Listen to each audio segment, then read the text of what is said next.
चुकीचा थान पाजल्यामुळे पोराचे वजन कमी होणे यावरील स्पोकन ट्युटोरियल मध्ये आपलं स्वागत आहे. हे ट्युटोरियल मध्ये आपण शिकणार आहोत थानाजवळ संबंधित कारणे पोराला पुरेसं आईचं दूध का मिळत नाही, त्या कारणासाठी शिफारस केलेला उपाय. जन्मापासून तर 6 महिन्यापर्यंत बारीक पोराचं वजन कमी होणं ह्यो एक मुख्य कारण आहे, ज्यामुळं पोराला पुरेसा आईचा दूध मिळत नाही. पोराला आईचा दूध न मिळायलं बहु कारण आहात. ते 4 श्रेणीमध्ये वाटली आहात. पहिली श्रेणी म्हणजे थान पाजायचे घटक. दुसरी श्रेणी म्हणजे आईचे मानसशास्त्रातील घटक. तिसरी श्रेणी म्हणजे आईची अंगाची स्थिती. चौथी श्रेणी आहे पोराची अंगाची स्थिती. या ट्युटोरियल मध्ये आपण काही थान पाजायच्या घटकाची चर्चा करू. इतर 3 श्रेणी दुसऱ्या ट्युटोरियल मध्ये स्पष्ट केल्या आहात. थान पाजायला सुरू करायला उशीर होणे हा पहिला थान पाजायचा घटक आहे. जन्माचे 1 तासाचे आत थान पाजायला सुरू झाला पाहिजे. असं केल्यामुळं पोर थानाशी खोल परत जोडला जाईल. पोटुशी बायांना त्यांच्या शेवटच्या 3 महिन्याच्या दरम्यान थान कसं पाजायचं याचं प्रशिक्षण द्यायला पाहिजे.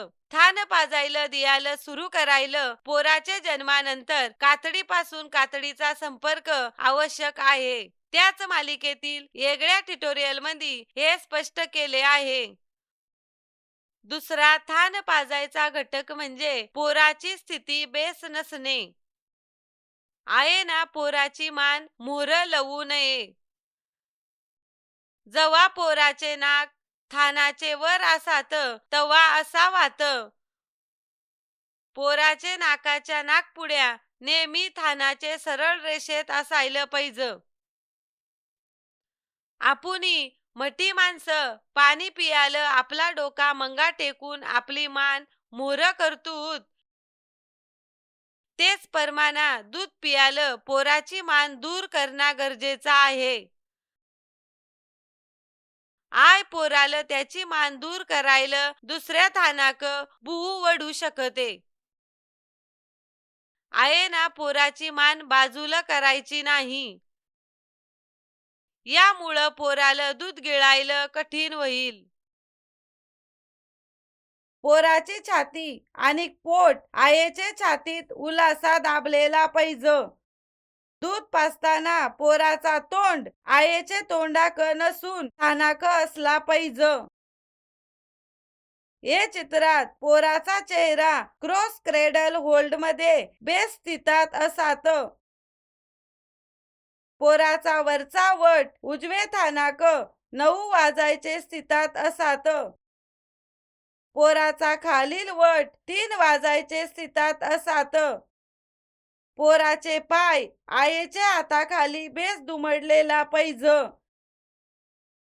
नाही तर पोर खाली घसरल आणि थान चोखल. पोराचे नितंब आईचे कोपराचे पटीत बसू शकात. यामुळं पोर घसरणार नाही. तिसरा अंगावर दूध पाजायचा घटक म्हणजे पोराची थानाशी असलेली चुकीची पकड. पोराना तोंड पूर्ण उघडे परत आईना किमान 2 ते 3 मिनिट थांबायचा. ते 120 आणि 160 अंश दरम्यान रुंद उघडलेला असला पाहिजे. त्यानंतर आईना आपला थान पोराच्या तोंडात द्यायचा. पोराचे वट आणि हनुवटी काही एरिओलापासून दूर नसावी. पोराचा तोंड आईच्या थानात खोलवर दाबलेला पाहिजे. नाहीतर पोर दूध पियाचे वेळी त्याचे गालावर खळी पडायला लागल. जेव्हा थान चुकला जातो तवा देखील गालावर खळी पडते. खळी पडायची आणखी योग कारण म्हणजे जेव्हा पोराचे तोंडात वरील एरिओला बुवास होतो. थान दाबत असताना आईची बोटा पोराचे वठाला सारखी असायला पाहिजे. हे मुळं खालील एरिओलाचा मोठा भाग पोराचे तोंडात जाईल याची खात्री होईल. जर पोराना फक्त थान चुकला तर त्याला कधीही पुरेसा दूध मिळणार नाही. थानाशी खोलवर जोडले जाणे बहु महत्वाचा आहे. पोर थानाशी खोलवर जोडला गेला आहे की नाही हे तपासणं महत्वाचं आहे. असं करायला आई पोराचे खालच्या वठाजवळ थान दाबू शकते. दूध पाजताना एरिओलाचा खालील पुरा भाग पोराचे तोंडात असणे महत्वाचे आहे. पोराचा वरचा वट आईचे थानाचे अगदी वर असला पाहिजे. पोराचा खालचा वट एरिओलाच्या काठावर असला पाहिजे. जर एरिओला बारीक असेल तर पोराचा खालचा वट थानावर असावा. यामुळं पोराला बहु दूध मिळण्यास मदत होईल. थानाशी खोल जोडून दुसऱ्या ट्युटोरियल मध्ये स्पष्ट केली आहे. चौथा थान पाजायचा घटक म्हणजे आईना पोराला दूध न पाजणे. पुढील फोर मिल्क पाजल्यानंतर येणारं मागील घट्ट हिंड मिल्क पोराला पाजायलाच पाहिजे. हे बेस चरबीनं समृद्ध आहे जे पोराचे मेंदूसाठी आणि वाढीसाठी गरजेचं आहे. हिंड मिल्क नाही दिल्यावर वजन कमी होईल. पोराला हिंड मिल्क दिला गेला आहे की नाही हे आई तपासू शकते. असं करण्यासाठी ती हाताना त्याचा दूध कडून पाहू शकते. जर पातळ दूध बाहेर आलं तर पोराला अद्याप हिंड मिल्क भेटलेला नाही. आईना त्या स्थानातून दूध पाजायला सुरू ठेवावा. तसंच दूध पाजताना ती घट्ट दुधाचा बेस प्रवाह पाहू शकते. त्या स्थानातून दूध पाजणे सुरू ठेवण्यासाठी हा आणखी योग संकेत आहे.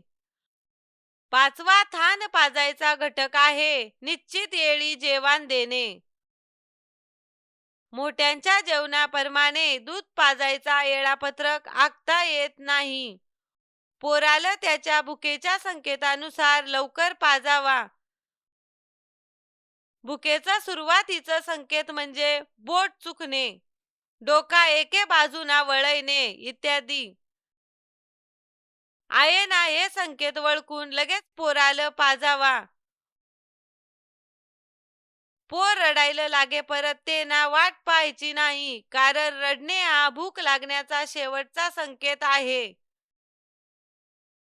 सहावा थान पाजायचा घटक आहे पुरेशी वेळी न पाजणे. 24 तासात पोराला किमान 10 ते 12 वेळा थान पाजणे गरजेचे आहे. कमाल वारंवारता पोराच्या भुकेच्या संकेतावर अवलंबून असते. कधी कधी पोराला 1 तासात बहु वेळा दूध पियाची इच्छा असू शकते. पोराला हवे तितक्या वेळा पाजावे. सातवा थान पाजायचा घटक आहे राईचे थान न पाजणे. राईचे थान पाजणाऱ्या आईमध्ये प्रोलॅक्टिनचे प्रमाण बहु असत. प्रोलॅक्टिन ह्यो एक हार्मोन आहे जे आईचा दूध तयार करायला मदत करीत. राईचे दूध न पाजल्यामुळे आईच्या दुधाचा पुरवठा कमी होतो. त्यामुळं पोराला राईचे किमान 3 ते 4 वेळा थान पाजणं गरजेचं आहे. कधी कधी पोर राईचे 3 तासांनी जागा वाहत नाही. आईना पोराला थान पाजायला जागा केला पाहिजे. पोराचे पायाला नाही तर पोराचे पाठीला गुदगुल्या करून ती त्याला जागा करू शकते. ती पोराला बसवून देखील उठवू शकते. 8वा थान पाजायचा घटक आहे थान पाजायचा कमी येळ. पोराला जो परत दूध प्यायचा आहे तो परत त्याला पाजला पाहिजे. जर पोर दूध पीत असल तर आईना पोराला थानापासून वेगळा करायचा नाही. पोराचे पोट भरलं आहे असं दिसू लागलं का आईना पाजना थांबवायचा. पोट भरण्याची चिन्हे आहेत पोराने तोंड मिटणं, त्यांना डोके थानापासून दूर करणे इत्यादी. 9वा थान पाजायचा घटक म्हणजे आय दूध पाजताना पोराचे झोपणे. थान पाजायच्या पहिल्या काही आठवड्यात दूध पाजताना पोराला झोप येऊ शकते. त्यामुळं दूध बेस प्रमाणात पेला जात नाही. आधी सांगल्याप्रमाणे आईना लगेच पोराला जागा केला पाहिजे. जो परत पोर दूध पियाला नकार देत नाही तो परत ते ना पोराला उठीत राहायचा आणि त्याला पाजायचा. 10वा थान पाजायचा घटक आहे पोराला दोन्ही थानातून दूध न पाजणे. काही आया एकाच थानातून पोराला पाजतात आणि दुसरा थान कधीच देत नाहीत. योग थान पूर्ण रिकामा झाल्यावर आईना पोराला दुसरा थान दिला पाहिजे. त्याला दुसऱ्या थानातून दूध पियाचा का नाही हे पोर ठरईल. 11वा थान पाजायचा घटक आहे दुधाच्या बाटल्या, निप्पल शीट्स इत्यादी. हे पोराला नैसर्गिकरित्या आईच्या थानाशी खोलवर जोडू देत नाहीत. ते टाळायला आईला थान पाजायचे योग्य तंत्र शिकवलं पाहिजे. शेवटचा थान पाजायचा घटक म्हणजे पोराला इतर जेवण नाही तर पातळ पदार्थ द्यायचा. पहिल्या 6 महिन्यात पोराला फक्त थान पाजायला दिला पाहिजे. इतर पातळ पदार्थ नाही तर जेवण आईच्या दुधासारखं तेवढाच सुरक्षित आणि पौष्टिक नाही तर त्यामुळे संसर्ग होऊ शकतो. त्यांनी देखील पोराचे पोट भरल. त्यामुळं आईचा दूध पियासाठी पोराला भूक लागणार नाही. यासह आपण या ट्युटोरियलच्या शेवटच्या टप्प्यात पोहोचलो आहोत. सहभागाबद्दल धन्यवाद.